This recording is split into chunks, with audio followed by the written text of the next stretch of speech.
Tatsakallan gunarnavasya Vande Guru Sri Charanaravindan.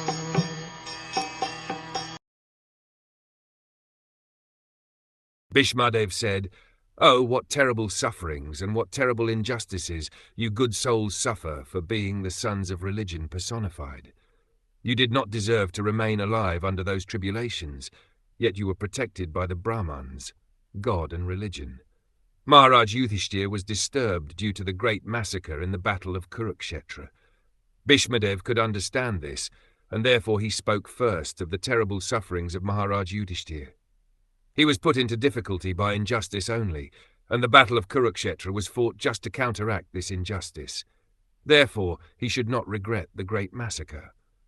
He wanted to point out particularly that they were always protected by the Brahmans, the Lord and religious principles. As long as they were protected by these three important items, there was no cause of disappointment. Thus Bhishmadev encouraged Maharaj Yudhishthira to dissipate his despondency. As long as a person is fully in cooperation with the wishes of the Lord, guided by the bona fide Brahmins and Vaishnavas and strictly following religious principles, one has no cause for despondency, however trying the circumstances of life. Bhishmadev, as one of the authorities in the line, wanted to impress this point upon the Pandavas.